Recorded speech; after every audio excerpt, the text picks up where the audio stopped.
တာယုတနိကေသခန္ဓာဝကတာယုပါဠိတော်၌ဘုရားရှင်တော်မြတ်ဟောကြားသောသူဗျမ္မသုတ်တံကိုတန်စာရှင်၍ဟောကြားသော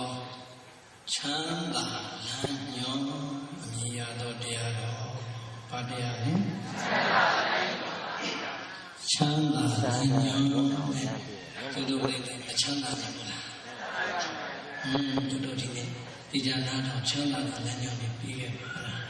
နောက်တစ်နေ့ကျရင်ချမ်းသာပါအောင်နော်ဒါကြောင့်ချမ်းသာလမ်းညွှန်မြင်ရတဲ့ဒီတရားကိုဟောကြားပြီးပလာကြမှာပါတရားတော်ရဲ့ဗန်ရှင်ဖြစ်တော်မူသောဘုရားရှင်ကိုယ်တော်မြတ်ကိုယူသေးစွာရှိခိုးပူဇော်ကြရအောင်ဟုတ်လား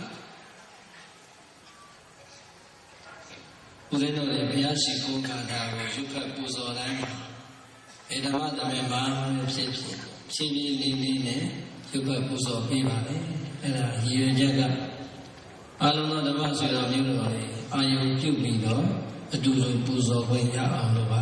ဒါကြောင့်ခေတ္တကဏညီညီတတ်တတ်လေးနေထိုင်ပြီးတော့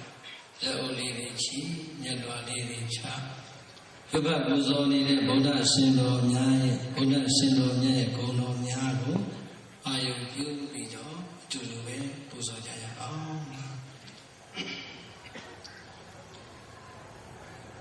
ဧ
စွာဘုရား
ဆိုတဲ့အတွက်ကြောင့်ဒီကနေ့ ချမ်းသာစိတ်ကိုရစေနိုင်တဲ့ချမ်းသာလမ်းညွှန်တရားဓမ္မများနဲ့ဓမ္မဆွေတော်မျိုးတော်များကိုဓမ္မဒါနပြုပါမယ်။စာရရအောင်ဧကံသမယံဘဂဝါရာဇဂေဝိခရတိဝိနုဝနေကလန္တကနိဝါပိဧကံသမယံဘဂဝါရာဇဂေဝိခရတိဝိနုဝနေကလန္တကနိဝါပိဧကံသမယံဂါရဝ၌ဘဂဝါဘုလိုကြောင့်မသခင်ဘုရားရှင်ကိုယ်တော်မြတ်ရည်သည်ရာဇဂရေတောင်အလုံးသာကိုနွားကြံတို့လိုရာကျိုးဆိုတဲ့ရွှေမြို့တော်ကြီး၌ကလန္တကနိဝါပိရှင်းတဲ့တွေကိုအသာကျွေးရဖြစ်သောဝေနုဝနေဝေနုဝံခေါ်ရွှေကြောင်းတော်၌ဝိခရတိလျောင်းတိုင်းရသွားဒီပါဣရိယာသာယာရွှင်ကြောသတဲ့သုံးလျက်နေတော်မူခဲ့ပါပေသတည်း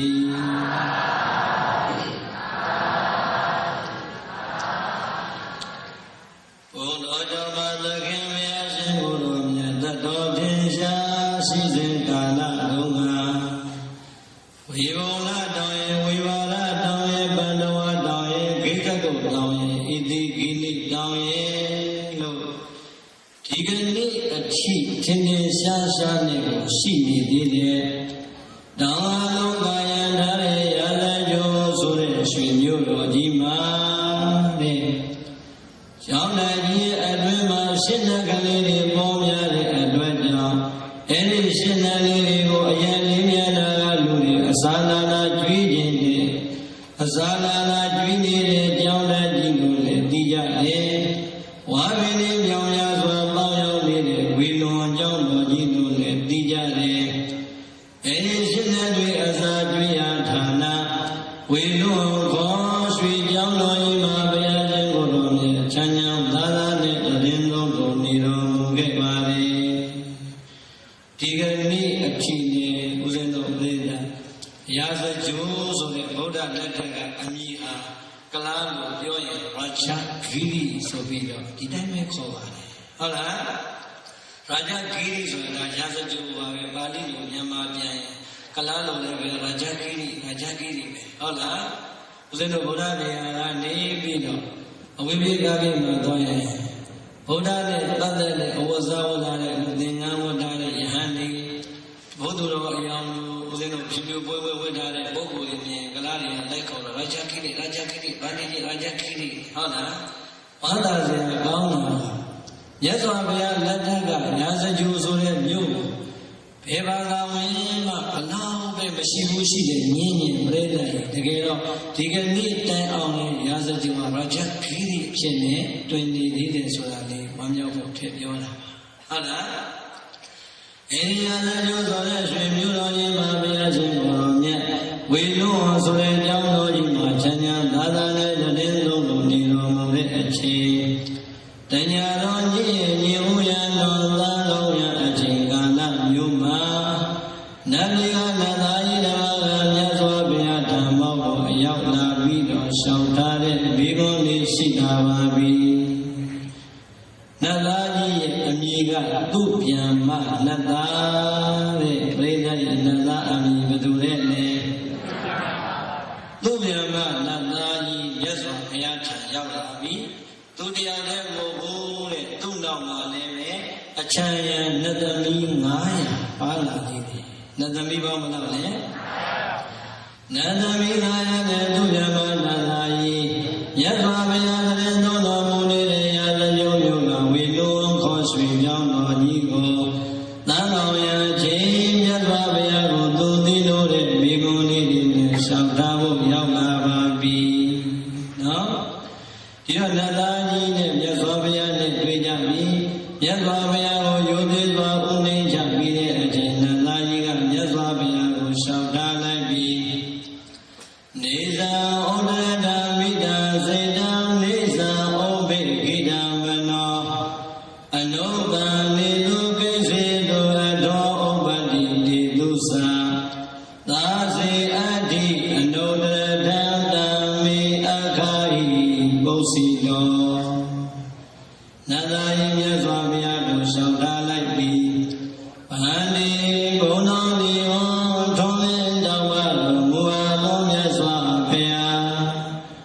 မေဘုရားတပည့်တော်ဤတန်ဓမ္မ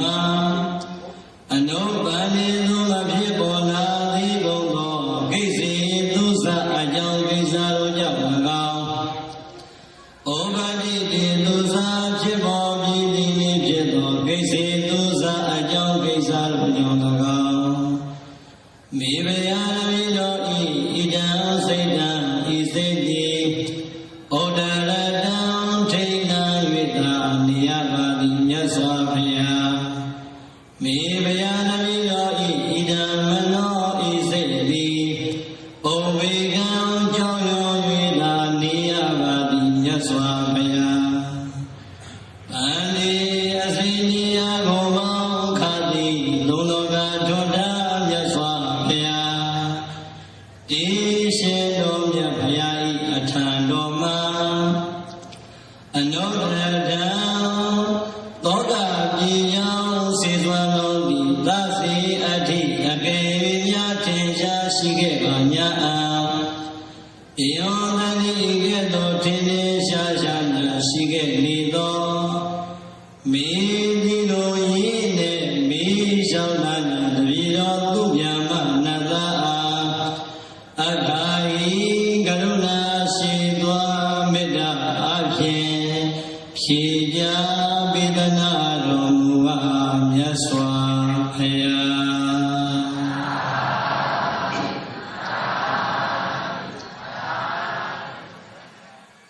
မြတ်စွာဘုရားဓမ္မဝရောက်လာခဲ့တဲ့သူဗျာမနတ္တကြီးမြတ်စွာဘုရားကိုဘာသာလေးတစ်ပုဒ်နဲ့လျှောက်ထားပါလေပြိဿပါဠိတော်လေးရွတ်လို့စိတ်မညစ်ပါနဲ့ဦးဇင်းတို့ကပါဠိကိုရှင်းအောင်မြန်မာပြန်ပေးပါလေဟုတ်လားဟောဒီမှာနန္ဒာယမြတ်စွာဘုရားကိုလျှောက်ထားလိုက်တဲ့မိဂုံးကပါလေဆိုရင်ဘုံတော်နိဝံထုံးလင်းတောင်းပါတော်မူပါသောမြတ်စွာဘုရားတပည့်တော်ရဲ့စိတ်တဏ္ဍာမှာဘုရားမဖြစ်ပေါ်လာသေးတဲ့အကြောင်းအရာတွေကိုတွေးပြီးတော့နေကြောင်းရုံလို့နေရပါတယ်ဖြစ်ပေါ်ပြီးသွားတဲ့အကြောင်းအရာတွေပြန်တွေးလိုက်ပြန်တော့လေထိတ်လန့်တုန်လှုပ်လို့နေရပါတယ်ဒါနဲ့မဖြစ်သေးတဲ့အကြောင်းတွေကိုတွေးပြီးတော့နတ်သားကြီးဘာဖြစ်နေလဲကြောက်ရွံ့နေတယ်ဖြစ်ပြီးသွားတဲ့အကြောင်းအရာတွေပြန်တွေးပြီးတော့လေဆိုရင်ထိတ်လန့်လို့နေရပါတယ်တပည့်တော်ရဲ့စိတ်အစဉ်မှာအဲဒီလိုသောကဆိုတဲ့ညောင်ကြီးအစိုးဝင်ခံရတဲ့အတွက်ကြောင့်နဲ့အရှင်ဘုရားရဲ့အထံတော်မှာအဲ့ဒီသောကရေးပြည်စည်းနိုင်တဲ့သောကပြည်ကြောင့်ချမ်းသာကြောင့်ဆိုတဲ့တရားများရှိခဲ့မယ်ဆိုရင်တပည့်တော်ကိုအဲ့ဒီချမ်းသာကြောင့်တရားလေးသောကပြည်ကြောင့်တရားလေးကိုညွှန်ကြားလို့ပေးသနာတော်မူပါထားလျှောက်တာပဲဟုတ်လားဒီတော့ပြိတ္တနတ်သားကြီးလျှောက်တဲ့မိဂုံးကြီးကလေအမတ်တမဲ့နားထောင်ဦးလေးလေးဖြစ်မနေလို့လားတပည့်တော်ဒီမဖြစ်သေးတဲ့အကြောင်းလေးတွေးပြီးတော့လေကြောင်လို့နေပါလေဖြစ်ပြီးတာလေးပြန်တွေးလိုက်ပြန်တော့လေဆိုရင်ထိတ်လန့်လို့နေရပါတယ်တဲ့ဘာအကြောင်းဒီလို့ပါသလားမပါဘူးတခါတခါဦးဇင်းတို့လည်းကြုံရတယ်တချို့တရားကြီးတွေဒီမှာနေဘုံမရဲ့စိတ်တွေလည်းမကောင်းပါဘူးဒုက္ခတွေလည်းများလိုက်တာတပည့်တော်မေတ္တာပို့ပေးပါဦးနဲ့ဖုန်းလည်းဆက်ကြတယ်ပြောလည်းပြောကြတယ်ဘာလို့မေတ္တာပို့ပေးရမှလည်းမသိဘူးဟုတ်လားသူကစိတ်မကောင်းဘူးလည်းပြောတယ်ဒုက္ခတွေဖြစ်တယ်လည်းပြောတယ်ဘာကြောင့်ဆိုတာလည်းမပါဘူးဟုတ်လားဒီတော့ဒီနေရာမှာဦးဇင်းတို့စာပြန်ကြည့်တဲ့အခါအထက်ကရာဆရာမကတော့ဖွင့်ထားတယ်နန္ဒာယလျှောက်ထားတဲ့မဖြစ်သေးတဲ့အကြောင်းတွေကိုတွေးပြီးတော့ကြောင်းရွံ့နေတယ်ဖြစ်ပြီးတဲ့အကြောင်းအရာတွေပြန်တွေးလိုက်ပြန်တော့လေဆိုရင်ထိတ်လန့်နေတယ်ဆိုတဲ့အကြောင်းဒီသူဗျာမနတ်သားရသော်ဘုရားထံကိုမလာခင်စိုးစိုးပိုင်းအချိန်လေးတို့က ရှိခဲ့တဲ့ဆိုရင်တောင်းရနာနတ်ပြည်အားနတ်တို့ပြောဆိုင်ရနတ်တော်ဆိုတဲ့ဥယျာဉ်ကြီးထဲမှာလက်ဝဲဘက်ကနတ်သမီးလေး900လက်ရဘက်ကနတ်သမီးလေးက900ပေါင်းလိုက်တော့နတ်သမီးတထောင်တို့နဲ့ပြိဿရေနတ်တို့ရဲ့နန္တော်ဥယျာဉ်ကြီးထဲမှာပျော်ရွှင်ရွှင်ရွှင်နဲ့ကိလေသာအာယုံကာမဂုဏ်တရားဤနဲ့ပျော်မြူးလို့နေလာခဲ့တာဒီတော့နတ်သားကြီးဒီနန္တော်ဥယျာဉ်တွေကအပွင့်နေမြန်မြန်ပွင့်ပြီးတော့ကျက်ပြီးဘယ်လိုမှစာဖွဲ့လို့မကုန်နိုင်တဲ့နတ်ပန်းမင်းကြီးရဲ့ရှင်ရဲမှာထိုင်နေတဲ့အချိန်ပါလာတဲ့နဝေလယနတ်သမီး900တို့ကနတ်ပန်းမင်းမောမှာနတ်သမီး900ကတက်သွားတယ်နတ်ပန်းမင်းကြီးအောက်မှာတော့နတ်သမီး900ကနေခဲ့တယ်တဲ့အပေါ်ကိုတက်သွားတဲ့နတ်သမီးလေး900ကဘာလုပ်တယ်လဲဆိုရင်နတ်တို့ရဲ့အချင်းကြီးကြောကြောတီကုန်းပြီးတော့ရိုင်းရိုင်းရိုင်းရိုင်းဝင်းနေတဲ့နတ်ပန်းမင်းကြီးကအပွင့်လေးကိုလှုပ်ခါလို့ချပြီးတဲ့အခါနတ်ပန်းမင်းလေးတွေတဝင်းချင်းတဝင်းချင်းကြွေကြလို့မြေခါလို့လာခဲ့ပြီတဲ့အဘောကနတ်သမီးတွေတချင်းလေးတကြောကြောနဲ့လှုပ်ခါလို့ကြွေကြလာတဲ့နတ်ပန်းမင်းလေးတွေကိုအောက်မှာရှိနေရတဲ့နတ်သမီး900ကသူနိုင်ကိုယ်နိုင်အပြန်လူကောက်ကြပြီးတော့ပန်းကုန်းကြီးပုံစံမျိုးစုံဒီကုန်းပြီးတော့နတ်သားကြီးသူ့ပြန်မရဲ့ခေါင်းမှာရောင်လုံးကြီးမှလည်းပန်းမိတယ်လေဘဲမှလည်းဆွဲပြီးတယ်နတ်ပန်းကြီးနဲ့တယောက်နဲ့တယောက်ကလူကြီးစဲနဲ့ပျော်မျိုးလိုနေလိုက်ကြတာတဲ့အဘောကနတ်ဒီသချင်းဆိုတဲ့ပန်းလေးလှုပ်ချတယ်အောက်ကနတ်ဒီပန်းကုန်းလေးဒီကုန်းပြီးတော့နတ်သားကြီးနဲ့ကလူဤသူမြူဤသူနဲ့ပျော်လို့နေကြတယ်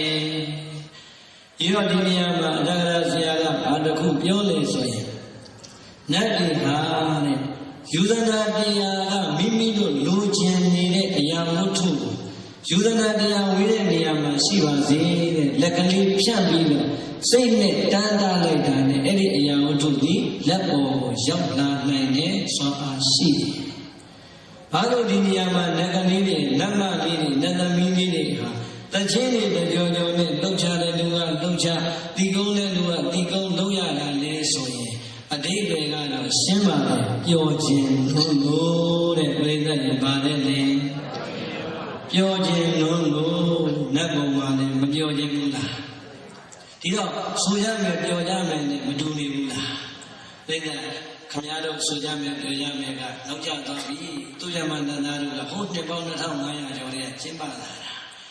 အဘောကနတ်သမီးတွေကလည်းနတ်သချင်းတွေကြောကြောနဲ့ပန်းမွင့်လေးတွေကိုလှုပ်ခါလို့ချွေချပေးနေတယ်။အောက်ကနတ်သမီးတွေကလည်းအဲဒီနတ်ပန်းမွင့်လေးတွေကိုအပြိုင်လူကောင်းပြီးတော့ပန်းမွင့်ကြီးတွေတစ်မျိုးပြီးတစ်မျိုးနဲ့တည်ကုန်ပြီးတော့သူပြန်ပါနတ်သားကြီးကိုဆန္ဒလို့ပေးနေတယ်။ဤနန္တော်ဥယျာဉ်နဲ့နတ်ပန်းမင်းကြီးတစ်ဝိုက်မှာပျော်နေလိုက်ကြတာတဲ့အာယုံ၅ပါးကာမဂုဏ်တရားတွေနဲ့နတ်တို့ပြည်မှာပျော်နေတာနော်နတ်တချင်းလေးရောပြိဿရေဆိုပြရအောင်မလားနတ်တချင်းဆိုပြရအောင်မလားကျွတ်တို့ကြောင့်တခါတလေကြာရင်သာကိတဆိုနတ်ပွဲရပေါ်တယ်ကျောင်းပေါ်ကြနတ်ကတချင်းရတာမရှိဘူးနတ်ကတချင်းဆိုရတယ်ဟိုးခေတ်ကတချင်းတွေလည်းရတယ်ခုခေတ်ဆိုတော်တွေဆိုတဲ့တချင်းတွေအကုန်ရတယ်အဲ့မှာနတ်တို့ဆိုတဲ့တဲမှာယုတ်ကစင်းလာရက်ရက်ဒီတရားအာယုံလို့နတ်တချင်းကဒုဗုဒ္ဓဘာသာဝင်တွေပဲနတ်သမီးနတ်သားဖြစ်ကြမှာဆိုတော့အဲ့ဒီနတ်တချင်းကညံ့နေတာတော့ပါမလားမသိဘူးညီမလေးကညံ့နေတာခင်မစားဘူးလားလိန်လွယ်လည်းညံ့နေတာရင်းပြိုင်လည်းညံ့နေတာဘလုံးမွေးနိုင်လည်းညံ့နေတာဟုတ်လားအာပရိသတ်ရေဘာလို့တကြံပြီးတော့ညံ့နေတာအဲ့တော့ဒီမာနိုင်ငံနတ်တွေနတ်ပြည်ရောက်သွားတော့ညံ့နေတာဆုံးသိကြတယ်ကျုံညံ့နေအတွေးမိတာဟုတ်လားဒီတော့နတ်ပြည်ကနတ်ပြည်ပျော်မျိုးနေလိုက်တာငါးပြအာယုံကာမဂုဏ်တွေနဲ့ပျော်နေတဲ့အချိန်ပြိဿကြီး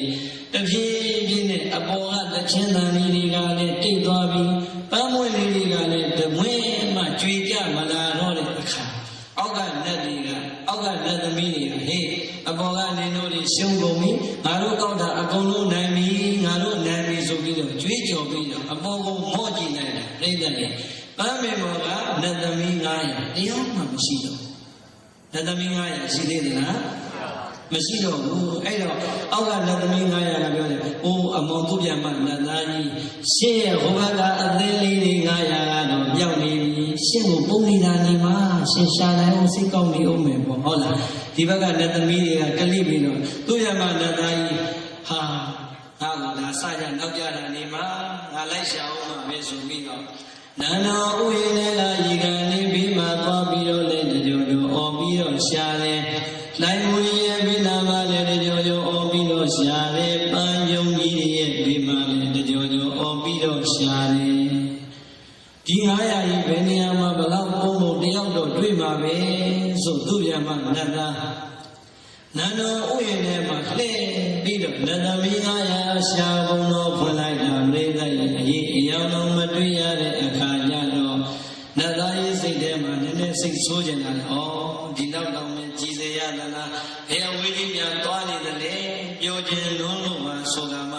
ဧကနာဒီအာမလေးငါနဲ့နတ်ဗိမာန်မှာပြောရတာပြင်းလို့မြန်မာနိုင်ငံကငွေဆောင်များသွားနေတာပေါ့။နတ်သားရဲ့စိတ်ထဲသူတွေးမှာဟောငွေဆောင်တဲ့ကြောင့်ညာအားကောင်းတာဟုတ်လား။အဲ့တော့ဒါဝင်ကနတ်မလေးရှင်းလာနားနေတယ်သူအဲ့လောက်ကောင်းတာ။အဲ့တော့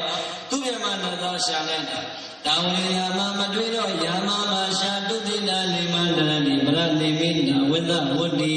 နတ်ပြည်6တဘုံမိတဘုံကိုတက်ပြီးတော့သူမြမနတ်သာနတ်သမီး900အပြောက်ရှာဘုံတော်ဖွင့်လိုက်တာဘယ်ဘုံမှမတွေ့တဲ့အခါသူမြမနတ်သာနည်းနည်းလေးတော့စိတ်ကူလာတယ်ဟောဒီကလေးမလည်းများများသွားနေပါလေနတ်ပြည်6တမရှာရတော့ပုံသွားပြီးလူပြည်မှာများရောက်နေမလားဆိုပြီးတော့လူပြည်ကိုလိုက်ရှာပြန်တော့လေလူပြည်မှာလည်းမတွေ့ပြန်ဒီတော့မဖြစ်ချင်ဘူးငါတို့ရဲ့နတ်တို့ရဲ့ကာမစိတ်တွေတကောနဲ့ဟောဒီနတ်သမီးလေးတွေဘယ်မှာရောက်နေလဲဆိုတာကိုငါရှာမှဖြစ်မယ်ဆိုပြီးတော့သူ့ရဲ့နတ်မျက်စိနဲ့လှည့်ပြီးတော့ကြည့်လိုက်တဲ့အခါပြိတ္တတွေငရေလေးသာမြစ်တာသူလည်းပဲအပင်လေးဘုံကိုလမ်းကြည့်လိုက်တဲ့အခါကျတော့ငရေဘုံမှာခုနကတချင်းတဲ့ကြောအောင်ဆုံးနေတဲ့နတ်သမီး900ငရေမှာပြင်းပြင်းထန်ထန်နဲ့ခံစားမိရတာအဲ့ဒီမှာသူသွားတွေ့တယ်ဒါကြခုနကနတ်သမီး900ပဲရောက်သွားတယ်ငရေရောက်သွားပြီကဲကြောက်စရာမကောင်းဘူးလားအားကြောင့်လေကိုရောက်သွားရတာလဲဆိုရင်ဟောဒီနတ်သမီး900ဒီသူတို့နတ်သားကျွေးမှာကိုကြိုတင်ပြီးတော့မတိနိုင်ကြဘူးတဲ့ဘဝတခုလုံးကအတူတူပေါင်းစုပြီးတော့လွန်ကျူးခဲ့တဲ့အကုသိုလ်ကံသည်သူတို့ရဲ့နတ်သားတွေတန်တန်းပြီးလို့အကုသိုလ်ကံနဲ့ကြလာတဲ့အခါကျတော့နတ်တို့ရဲ့ဥပ္ပေစေတကကံနဲ့ပဲပြိတ္တချက်ချင်းစုတည်ချက်ချင်းရဲ့မှာပြန်ပြီးတော့ခံစားရတာစက္ကပ်မိနဲ့ပိုင်းအလေးအတွင်းလေးမှာပဲပြောင်းလဲမှုကြီးဟာကြောက်စရာမကောင်းဘူးလားပြိတ္တဘဝတစ်ခုလုံးကပေါင်းစုပြီးတော့လွန်ကျူးခဲ့တဲ့အကုသိုလ်ကိုသူတို့မမြင်နိုင်ဘူးတဲ့ဒါကြောင့်အဲ့ဒီအကုသိုလ်ကအကျိုးပေးခြင်းရောက်လာတော့စောစောတုန်းကနတ်ပန်းပင်ပေါ်မှာငါးပြအာယုံကာမဂုဏ်တွေနဲ့မြုပ်ပြီးတော့တချင်းတွေကြောကြောဆိုနေတဲ့နတ်သမီးလေးတွေအကုန်လုံးဟာဦးဇင်းတို့လူကြီးမှလို့ပေါ့ဗျာဥပ္ပစေတကကံနဲ့တည်သွားရတဲ့အုပ်စုတွေမတွေ့ဘူးလားဟုတ်တယ်မို့လားကာမောလို့သေးတာသင်္ဘောမျိုးလို့သေးတာယထာမောလို့သေးတာဒါတွေကတစ်ချိန်တည်းမှာအတူတူပြုခဲ့ဘူးတဲ့အကုသိုလ်ကံရဲ့အကျိုးဟာပြိတ္တရဲ့မထင်မဖဲနဲ့အချိန်မရွေးပြန်ပြီးတော့မပြီးဘူးလားဒီမှာလည်းပဲအဲ့လိုပဲတဲ့မိမိတို့ဓမ္မတော်ကပြုခဲ့တဲ့အကုသိုလ်ကံစုပေါင်းပြီးတော့လွန်ကျူးခဲ့တဲ့အကုသိုလ်ကံဒီနတ်တွေကများစွတ်တင်ပြီးတော့ငရေကြီးကိုချက်ချင်းခံစားနေရတာသူမြမနာတာမြင်လိုက်တဲ့အခါထိတ်လန့်သွားလိုက်တာအောင်မလေးကြောက်စရာကောင်းလိုက်တဲ့ဒီချင်းတရားနတ်ပြည်မှာမျက်စိခံစားပြီးတော့ပြောင်းရောရွှေ့ရွှေ့နဲ့နတ်တဲ့ချင်းတွေဆိုရကနေမထင်တဲ့အချိန်မှာထိတ်ကနေနဲ့သေဆုံးသွားပြီးတော့နတ်စွတ်တွေပြည့်ကျွေးပြီးတဲ့အခါငရေမှာခံရပြီတဲ့သူတို့ရဲ့ဖြစ်နေတဲ့ဖြစ်ပုံကြီးကိုကြည်ပြီးတော့သူဗျမနာသာထိန်နှံကြောင်းရုံဆိုရုံကိုနေတယ်ဒီတော့သူတို့ပြင်လေအကုသိုလ်ကံကအကျိုးပေးမြန်လိုက်တာ ငါရောနောက်ဘလူများခံစားရမလဲလို့သူ့ရဲ့ဘဝရှည်ရေးအတွက်အနာဂတ်ကိုကြိုပြီးတော့နတ်မျက်စိနဲ့ကြည့်လိုက်တဲ့အခါပြိတ္တရေဟောရင်သူ့ရဲ့မာနသားကြီးလည်းပဲနောက်9ရက်ပြည့်တဲ့အချိန်ကြာရင်ကြံခဲ့တဲ့နတ်သမီး900နဲ့နတ်ပြည်ကသုတိပြကျွေးသိဆုံးပြီးတော့ငရဲမှာသူလည်းပဲခံရအောင်မှာဒီတော့9ရက်ပြည့်ရင်သူ့ရဲ့မာနသားဘာဖြစ်လဲသူလည်းငရဲကိုခံရအောင်မှာဆိုတော့အောင်မလေးသူတို့လည်းပဲငရဲမှာခံရလို့စင်စင်ရဲရဲနေနေကြရပြီငါလည်းဟောဒီနတ်သမီး900လည်းနောက်9ရက်ပြည့်တဲ့အချိန်ရရင်ငရဲကိုခံရအောင်မှာတဲ့ရှင်ပြီးတော့တဲ့နတ်သမီးလေးရဲ့အကြောင်းကိုတွေးပြီးတော့လည်းဆိုရင်ထိန်းတန်းလို့နေရှာတယ်မဖြစ်သေးတဲ့နောက်9ရက်မှာတွေးကြုံရမယ်ငရဲမှာခံစားရပါ၏ကိုတွေးပြီးတော့လည်းကြောင်ရွံလို့နေတယ်သူထိန်းတန်းတာနဲ့ကြောင်ရွံလို့ဒုပရိသေရှင်းပြီလားဒါကြောင့်သူမြတ်မာနသားဤမိမိရဲ့သောကတွေနှိစ္စနေတဲ့အခါနတ်တို့ရဲ့စိတ်တွေဘလောက်ပင်ကောင်းပါလေပြောပြောဘလောက်ပင်ချမ်းသာပါလေပြောပြောသူမြတ်မာနသားမခံစားနိုင်တော့ဘူးနောက်9ရက်ပြည့်သိရမှသိနေမှတော့ပြိဿတွေခံစားနိုင်မှာဘုအားလုံးသောဒုပရိသနောက်9ရက်ပြည့်သိရမယ်ဆိုတာမပြောနဲ့နောက်9လပြည့်သိရမယ်ဆိုရင်တော့မှလောကီလူဘဝကြီးမှာနေရတဲ့အဓိပ္ပာယ်ကြီးဟာအဓိပ္ပာယ်ရှိပါဦးစိတ်တွေဆင်းရဲမှာပေါ့အမလီအသေးကိုသိရတော့မှာပဲအချိန်မရွေးသိနိုင်တယ်ဆိုတာသိပေမဲ့သိရမယ့်ရက်ကိုတက်ကတ်ချိန်ပြီးတော့ပြလိုက်ပြီဆိုတဲ့အခါကျတော့ပြိဿတွေမကြောက်ဘူးလားအဲ့တော့သူမြတ်မာနသားကြီးနဲ့တကွာနတ်သမီး900တို့သည်နတ်တို့ရဲ့ငါးပြန်အာယုကာမဂုဏ်ပေါ်မှာလည်းမခုံမင်းမပြောပါနိုင်တော့ပဲနဲ့ကိုယ်စိတ်ဆင်းရဲပြီးတော့နေလိုက်ကြတာသူမြတ်မာနသားတတိတော်ရတယ်ဘုသူကိုတတိရလဲဆိုရင်ငါရဲ့ဟောဒီမှာဝင်နေတဲ့ငါနှလုံးသားတွေကစူးဝင်နေတဲ့ညောင်ကြီးလောကညောင်ကြီးကိုဟောဒီစัจ java လာကြီးထဲမှာဘယ်လူပဲနဲ့ပဲပြန်မှနှုတ်ပေးနိုင်မှာမဟုတ်ပါဘူးတဲ့ငါတွေ့ကြုံခံရနေရတဲ့ဟောဒီလောကဆိုတဲ့ညောင်ကြီးကိုနှုတ်ပေးမဲ့ပုဂ္ဂိုလ်သည်လောကရဲ့လည်းမတဆူရီသာပွင့်တော်မူတဲ့မြတ်စွာဘုရားရှင်သာရှိပါလေဒါကြောင့်ငါသည်လောကပြေကြောင်းစီသွမ်းကောင်းကိုချမ်းသာစိတ်ချမ်းသာစီကြောင်းစီသွမ်းကောင်းကိုရှာဖို့ဆိုရင်တော့ဖယားမှတပါးအခြားမရှိပါဘူးတဲ့သူဗျာမနတ်သားကြီးတွေးတာတိတ်တာမှန်သလားမမှန်ဘူးလားဒါဆိုရင်အလုံးစုံတို့တရားနာပရိသတ်ပေါင်းသူတော်ကောင်းတွေဟောဒီလောကကြီးထဲမှာတာယောစီနေတဘုံတမင်းကြီးနဲ့နေတိုင်းနေရရတဲ့ဘဝကြီးပြန်ပြီးတော့ဆင်ញင်ကြည့်မယ်ဆိုရင်သာသမီဆွေမျိုးပစ္စည်းဥစ္စာရတုဂုံသိအသက်အိုးအိမ်စီစဉ်နေရစ်တွေနေကြတဲ့ဒုပရိသတ်ပေါင်းသူတော်ကောင်းတွေသာသမီဆွေမျိုးပစ္စည်းဥစ္စာရတုဂုံသိစီစဉ်ဥစ္စာတွေကြောင့်သောတာတွေများကြုံရပြီးကိုယ်ဆင်းရဲစိတ်ဆင်းရဲတရားတွေများကြုံရပြီးဆိုရင်တဲ့ဘုရားစီကိုအရင်ဆုံးလာသလားဘီရင်ဆရာစီအရင်သွားသလားသူစီအရင်သွားတယ်ဒီကြရင်လားဘယ်နာမှာဘုရားရှိတယ်နော်အာနာစာကြီးမလင်းနေဟုတ်လားတော်တော်များများပြိဿရဲ့တောကတွေဖြည့်စည်းလာလို့ရှိရင်ဘုန်းကြီးကျောင်းနဲ့ဘုရားဆိုတာကနောက်ဆုံးကြည်စံတာလက်ကြံလေးတွေပြည့်တယ်ပြိဿဘယ်ရင်သွားလဲဘီရင်ဆရာကြီးသွားမယ်ဘီရင်ဆရာအဟောကောင်းရင်ဘုံဘုံတို့လည်းအစဉ်ပြေတတ်တယ်ဘီရင်ဆရာအဟောကောင်းရင်နမင်းကြီးတွေလည်းအစဉ်ပြေတတ်တယ်ဘီရင်ဆရာအဟောကောင်းရင်ဟိုချက်ကစားမြတ်ကဒီလူကြီးနောင်လေးโอเคရမယ်အစဉ်မပြေဘူးလားဘီရင်ဆရာဟောတဲ့အတိုင်းပဲသူတို့လုပ်လို့ဘယ်ဘုန်းကြီးဘယ်ဘုရားဟောတာမှမလုပ်ဘူးဟုတ်တယ်မလားဒါဦးဇင်းတို့ပြောချင်တာကပြိဿတောကနေပေမကင်းတဲ့လူဘဝတွေမှာရောက်နေရင်တောကရှိတိုင်းမှာရတရားချီမယ်ဆိုရင်အဲ့ဒီရတရားချီလို့ကုန်မှာမလားမကုန်ဘူးတခါတခါကျတော့သူတို့ကလာနေတယ်ဘုန်းကြီးတို့သင်္ကန်းရဲ့ရက်တောင်ရဲ့ထီးရဲ့ဖက်နဲ့ရဲ့ဘာဖြစ်လဲသင်္ကန်းကားတဲ့လုံလုံုံရှိအောင်လို့တဲ့ထီးကအပေါ်ကအပူတွေကောင်းလို့အောက်ကဖက်နဲ့ကအောက်ကအပူတက်တာအောင်လို့တဲ့တော်လိုက်တဲ့ရတရားဟုတ်လားအဲ့ဒါ ကြောင့်ဘုန်းကြီးကိုသွားလို့ဒါပေမဲ့အဲ့ဒီဘုန်းကြီးကတနင်္လာသားဖြစ်ရမယ်တဲ့ဘုန်းကြီးတော့နေသားပိုင်းနိုင်တယ်ဟုတ်လားအဲ့တော့တခါသူတို့တချို့ဘုန်းကြီးတွေလိမ့်တာသူတို့မသိဘူးဟုတ်လားနေရာတော့မပြောတော့ပါဘူးအဲ့ဒီဘုန်းကြီးကသိသွားသလားပါလားဟဲ့ကောင်လေသူတို့ကလည်းလာကြတဲ့ကဘာနေသားညာနေသားနဲ့လာတာကွာဘာဖះမှာအမြဲတမ်းစောင့်နေတာဟာဓမ္မကြီးတွေမကိစ္စရှိလို့လေတပည့်တော်အင်္ဂါသားဘုန်းကြီးရှာလာကျုပ်ကဥစ္စနကပဲကဲလူကဲအင်္ဂါသားဇနကလေးလူတော့အမှားတော့သူကတနင်္လာလားအဲ့တော့လူသွားတာပဲအဲ့တော့သူလည်းဘာမှဖြစ်ပေါ်လဲကိုလည်းဘာမှဖြစ်ရလိုက်တာပဲဟုတ်လားနောက်တနေ့တနင်္လာသားဘုန်းကြီးဆိုသူရနာတယ်ဘုရားဥသားဘုန်းကြီးတွေဟာနမိတ်တာကျုပ်ကဥိမလားလေကဲဒါဘုရားဥသားပေါ့ခုနှစ်နှစ်တာသူလွတ်ကုန်မလွတ်တော့ဟုတ်လားကဲအဲ့ဒီလိုမျိုးဆိုရင်ပြိတ္တရေရကမှားတယ်ပြောမလားမှန်တယ်ပြောမလားစဉ်းစားနော်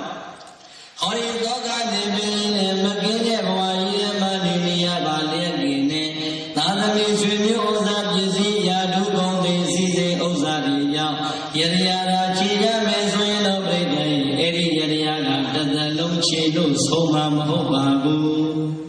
သောကပြေအောင်ဆိုပြီးတော့ခြေသားမှာပြိတ္တရေသောကပြေအောင်ခြေပြီးနိုင်တဲ့ပြည်ရင်စရာများရှိရင်ဒါပြောပါကျွတ်တို့လည်းခြေရင်လို့ပါဟုတ်လားဒါဆိုရင်ဘုန်းကြီးကသောကရှိလို့လားမမေးနဲ့ဘာသောကလည်းမမေးနဲ့ဟုတ်လားဘိလတ်မျက်စိပြတ်တဲ့သောကအကြီးဆုံးပဲဒီဘိလတ်မျက်စိကြာဖို့မကြဘူးယူရီးယားဆင်ဝင်လာပြီဆိုတော့အဟုတ်မှတည်းသူ့ဆင်ကလည်းလမ်းနဲ့ပြောက်သွားတယ်ရောက်သွားမှမသိဘူးကြာဖို့မကြနဲ့ဟုတ်လားအဲ့တော့ပြိတ္တဒီမှာသူ့ပြန်မှလက်သားကြီးစဉ်းစားလိုက်တတိယလိုက်တာလေးကိုတို့နံပါတ်1အတုခိုးစီခြင်းလို့ပါဟုတ်လားဟောဒီမှာတော့9ရက်ပြည့်ရင်နတ်တို့ရဲ့ဘဝကသုတိပြန်၍သိဆုံးပြီးတော့အဝိဇ္ဇိငရေမှာခံရမယ်ဆိုတာသိနေတဲ့သူပြန်မှနတ်သာငါရဲ့အဘောနတ်သမီး900နဲ့ငါလည်းပဲဝိဇ္ဇိငရေမှာခံရအောင်ပါဘယ်လိုမှမအိပ်နိုင်မစားနိုင်မပြောနိုင်မရွှင်နိုင်ဖြစ်နေတဲ့သူပြန်မှနတ်သာစိတ်ထဲမှာအာကိုရှာလိုက်တဲ့အခါဟောဒီလောကရံမှာငါရဲ့ဘောကတရားကိုဖြည့်ပေးနိုင်တဲ့ပုဂ္ဂိုလ်သည်မြတ်စွာဘုရားမှာတပါးတရားသောပုဂ္ဂိုလ်မရှိနိုင်ပါဘူးဒါကြောင့်ငါဒီမြတ်စွာဘုရားထံမှအရောက်သွားမှဖြစ်မယ်လို့သူ့ရဲ့နတ်သမီး900ခေါ်ပြီးတော့မှသူပြန်မှအနတ္တကြီးရာဇဂိုရွှေမြို့တော်ဝင်းတော်ကျောင်းတော်မှာတည်သုံးနေတဲ့မြတ်စွာဘုရားထံမှကိုရောက်လာပြီးတော့မိလျှောက်တာကဘုန်းတော်ကြီးတော်မူသောမြတ်စွာဘုရားတပည့်တော်သည်ဖြစ်ခဲ့ပြီးတဲ့အကြောင်းအရာဖြစ်တဲ့တပည့်တော်နဲ့အတူပြောအတူနေတိုင်းပြီးတော့မှနတ်ပြည်ကလည်းနတ်တို့ရဲ့ဥပ္ပေစေတနာတန်နဲ့တည်ဆုံးသွားပြီးတော့ငရဲမှာခံရတဲ့နတ်သမီးတွေရဲ့အကြောင်းကိုတွေးပြီးတော့လေဆိုရင်ထိန်တန်းလို့နေရပါတယ်နောက်9ရက်ပြည့်ရင်တပည့်တော်နဲ့လည်းဟောဒီနတ်သမီး900ဒီလေးပဲနတ်ပြည်ကသုတိပြန်၍တည်ဆုံးပြီးတော့အဝိဇ္ဇိငရေမှာခံရမှာကိုလေတပည့်တော်မြင်နေပါတယ်ဒါကြောင့်တပည့်တော်ဒီမဖြစ်သေးတဲ့တပည့်တော်တို့ရဲ့အကြောင်းနဲ့ဖြစ်ပြီးတဲ့နတ်သမီးရဲ့အကြောင်းလေးတွေးပြီးတော့ဆိုရင်ထိန်တန်းလို့ကြောက်ရွံ့လို့နေရပါတယ်မြတ်စွာဘုရားအရှင်ဘုရားရဲ့တဏ္ဍာမှာအဲ့ဒီသောကကိုပြေအောင်ဖြောင်းပေးနိုင်တဲ့သောကပြေအောင်စေသွမ်းတော်သည်အဲ့ဒီကိုယ်စင်ရဲ့စိတ်ရဲ့တရားတွေကိုချုပ်ပြောင်းပြည့်စည်စေနိုင်တဲ့ကိုချမ်းသာစိတ်ချမ်းသာစေနိုင်တဲ့တရားတော်သည်အကယ်၍များရှိခဲ့မယ်ဆိုရင်အရှင်ဘုရားတပည့်တော်ရိုးရိုးသေးသေးနဲ့နာမီးလျှောက်တဲ့သူမြတ်မနန္ဒာကိုဖြေပြပေးသနာတော်မူပါမြတ်စွာဘုရား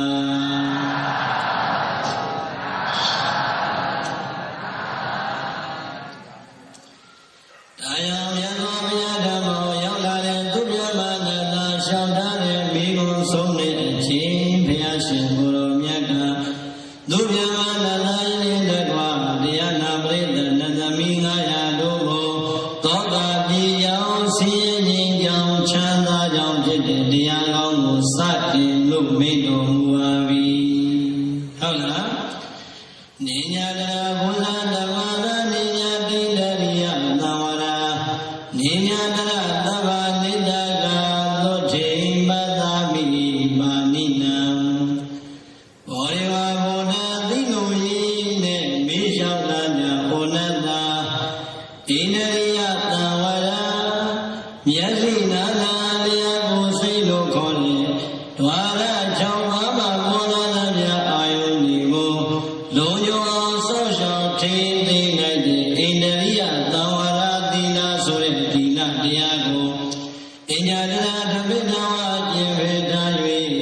ပါဠိနာမြတ်လာသောသတ္တဝါပေါင်းတို့အတွက်သို့ထေချမ်းသာခြင်းအစစ်အမှန်ဆိုတာကိုအဟံငါဘုရားရှင်ကိုယ်တော်မြတ်ကြီးသည်နာပတ္တမီရွှေရန်တော်ဆက်ခုမျောထောင်းရှုသောလည်းပဲရည်ရည်မှမြင်တော်မမူဤဒီသောဘဂဝါဘုံတော်ကြောင့်မသခင်ဘုရားရှင်ကိုယ်တော်မြတ်ကြီးသည်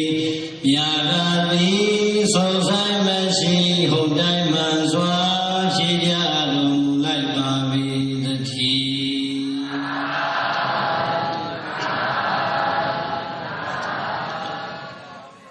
သူရမနတိုင်းနဲ့တကွာနတမိငါယာကိုဘုရားရှင်ကိုယ်တော်မြတ်ကကာရလီတဘုံနဲ့မိတ်တော်မူလိုက်ပါ၏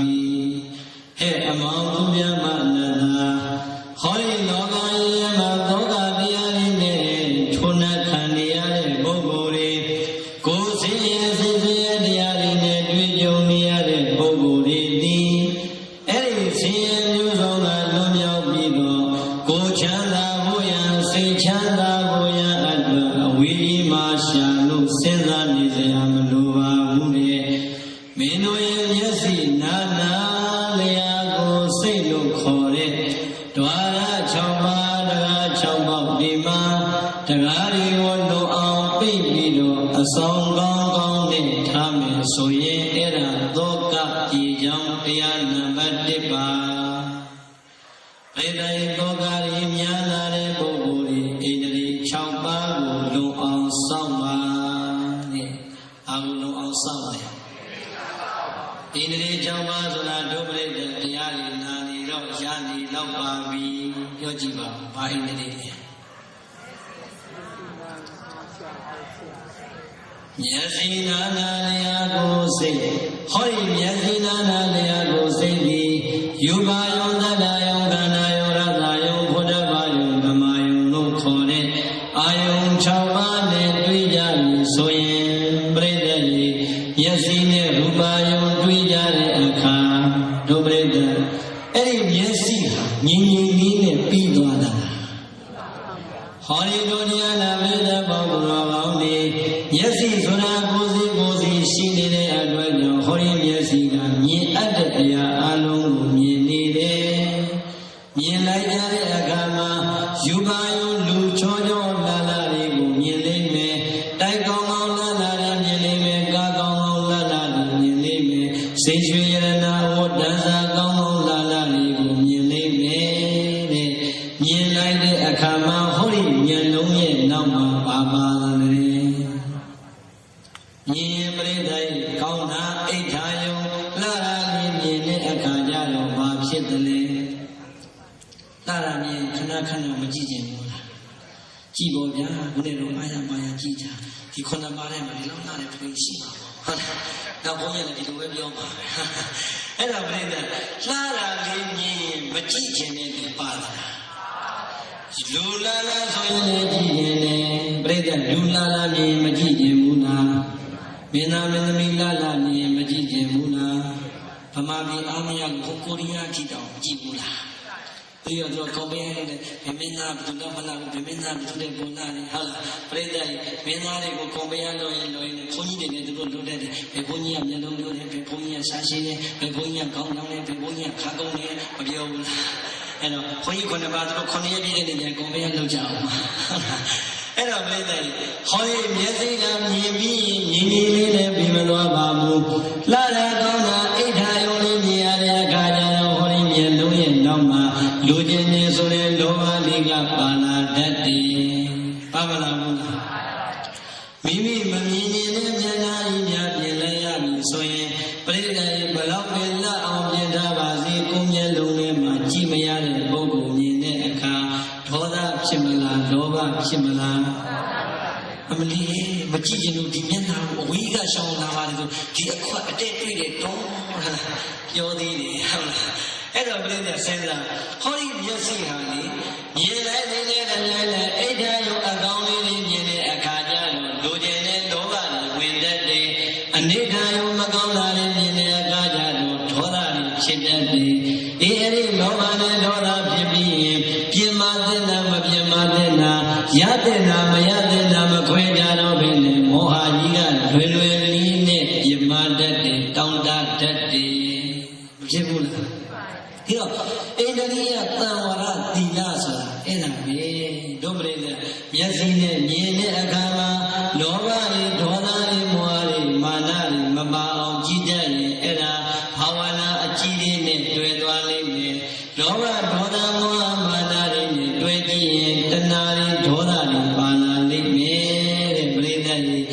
ကားမှာတကားဆောက်ဆိုတဲ့တတိလေးမှမရှိဘူးဆိုရင်လွယ်လွယ်လေးနဲ့မမှားဘူးလား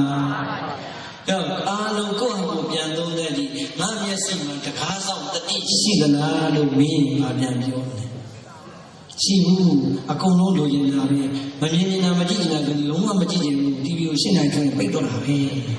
ဟုတ်လားအဖြစ်တော့လေမိအားကုန်မှာဆိုလို့အင်ပတာ300လို့အင်ပတာ300လို့အင်ပတာလေးတစ်မျိုးလို့ပါဟုတ်လားအဲ့တော့ပြိဿစဉ်းစားနော်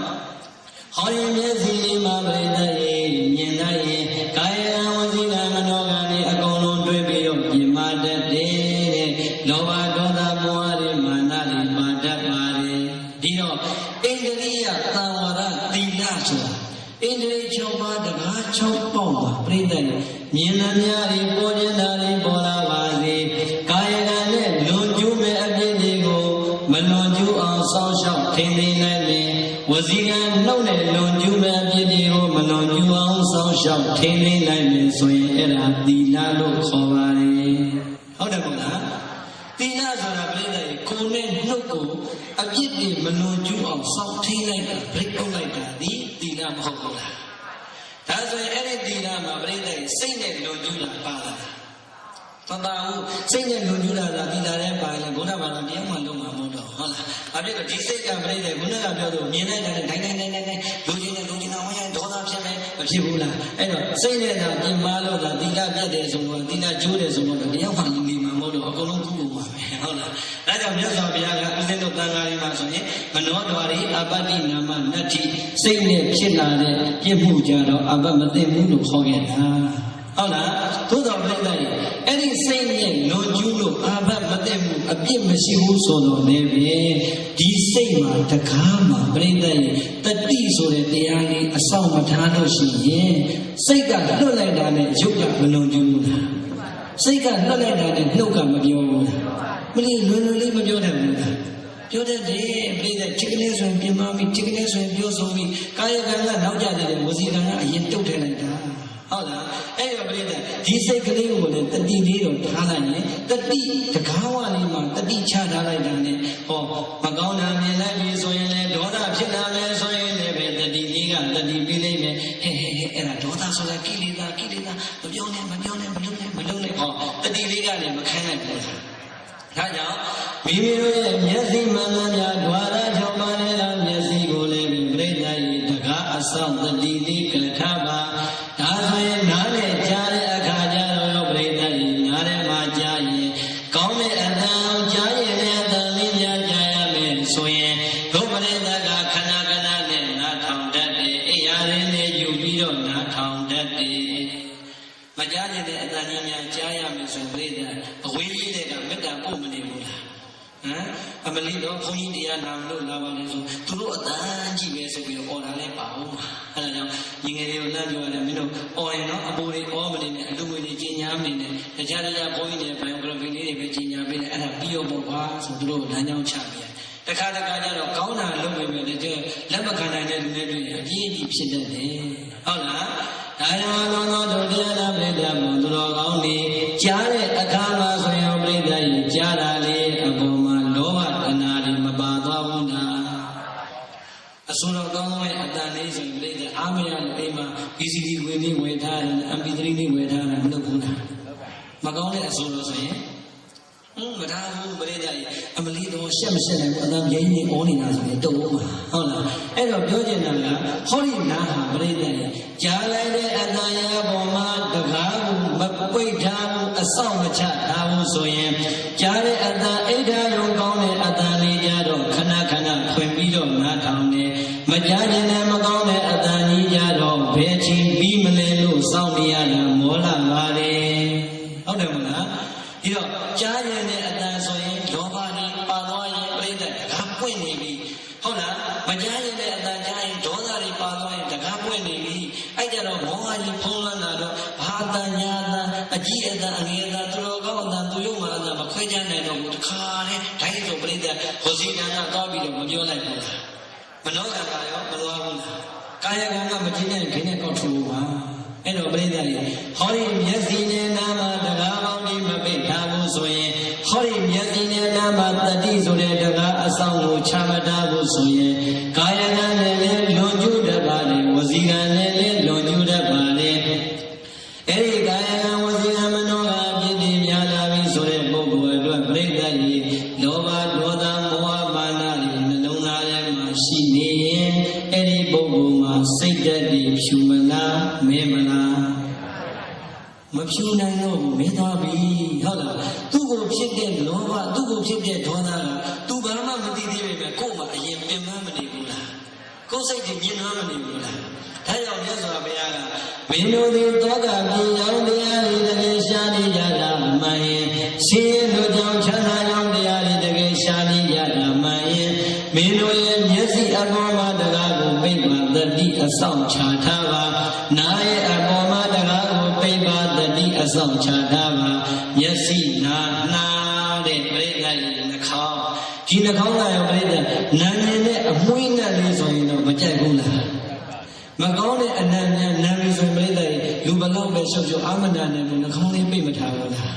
အဲ့တော့ဒီနှာခေါင်းမှာပြိဿရဲ့ဒီအတိုင်းပဲနာနာကိုနာနေလို့အာယုံတော့မပြုတ်ပဲနဲ့နာတဲ့အပေါ်မှာကောင်းတာကြတော့ဒေါသတွေပါသွားပြီမကောင်းတာကြတော့ဒေါသတွေပါသွားပြီဒေါသနဲ့ဒေါသကတခါလဲဒွန်တွေးလာတဲ့အခါကျတော့မောဟကြီးကပြစ်မှားလိုက်ပြန်ပြီဆိုတော့ရောပြိဿရဲ့အဲ့ဒီမှာကိလေသာတွေတန်းစီပြီးတော့ဝင်မသွားဘူးလားဝင်သွားတယ်မျက်စိအပေါ်မှာနားအပေါ်မှာနှာခေါင်းရဲ့အပေါ်မှာရှားရဲ့အပေါ်မှာဟောဒီရှားကြတော့ပို့ပြီးတော့ကြောက်စရာကောင်းတယ်ကြောက်စရာမကောင်းဘူးလားဒီရှားကပြိဿအရသာခံရုံတော့တယ်ဆိုရင်ကိစ္စမရှိသေးဘူးအကျွမ်းချမ်းဘာခနာစပ်ဗျာကိုစားကြရကိုစားအဲ့ဒီအပေါ်မှာဆွဲလန်းတဲ့လောဘသာဖြစ်မယ်မကြိုက်ရင်ဒေါသလေးဖြစ်မယ်အဲ့ဒီလောဘနဲ့ဒေါသတွန်တွဲလာရင်မောဟကြီးကချက်တဲ့လူကိုပြမအောင်ပါတဲ့ဒီလောက်ဆိုရင်ကိစ္စမရှိဘူးဟောဒီရှားကလည်းပြိဿရဲ့စီကံမရှိပဲလွတ်ထားလိုက်ရင်ဖယားဆိုရင်အလွတ်ပေးရတာဖယားဆိုရင်မပြတ်မဘူးလားတရားဆိုရင်မပြတ်မတတ်ဘူးလားတန်ခါဆိုရင်ဟာပြိဿဖယားတရားတန်ခါယန္နာသုံးပါးကိုလည်းအမှတ်တမဲ့နဲ့ပြတ်မတတ်တယ်ဟောဒီရှားပြိဿရဲ့တကားထဲမှာအရေးကြီးဆုံးတကားပေါက်ပဲဟုတ်လားဟောဒီရှားလေးမထိနိုင်တဲ့အခါကျတော့မုဒ္ဒဝါဒလိင်္ဂာလေးနဲ့လွယ်လွယ်လေးနဲ့လိမ်တဲ့ဘိသုဏဝါစာမြေရောက်ချစ်နေတဲ့အချစ်နေနဲ့ကိုယ်အောင်ဂုံပြတဲ့စကားတွေပြောတတ်တယ်ဘရုဒ္ဓဝါစာကျမ်းတဲ့စကားတွေနဲ့ပြောတတ်တယ်သံဃပလာမဝါစာပရိယရိတန်ဖိုးမရှိတဲ့စကားတွေနဲ့ပြောတတ်ပါတယ်ရှားတစ်ချောင်းအသုံးကောင်းရင်နိဗ္ဗာန်အထီလေးရောက်နိုင်တယ်ရှားတစ်ချောင်းအသုံးမကောင်းရင်ပရိယရိဘဝဆက်တိုင်းမှာကိလေသာဓာတ်ပြတ်ပြီးနှိစ္စခံရပြီးတော့ဝိဒုက္ခမျိုးစုံကြုံရတတ်ပါတယ်ကြောက်စရာမကောင်းဘူးလားဒီတော့လိန်နေစရာရောက်ပြိတဲ့ဒီရှာလေးနဲ့လိန်နာမဟုတ်ဘူးလားအမှန်ပြောတော့ရောလိန်ရတဲ့အပေါ်မှာကြတော့ဒုပရိတဲ့မပြောဘူးလားခေကျတို့မြန်မာနိုင်ငံမှာလူလိန်နဲ့ပြိမလိန်နဲ့ဒီဘသူအများတယ်ဟမ်လိန်နဲ့လူအများတယ်ဟောအဲ့ဒါနော်ခင်ဗျားတို့ပြောတာကျုပ်ပြောတာမဟုတ်ဘူးဟုတ်လား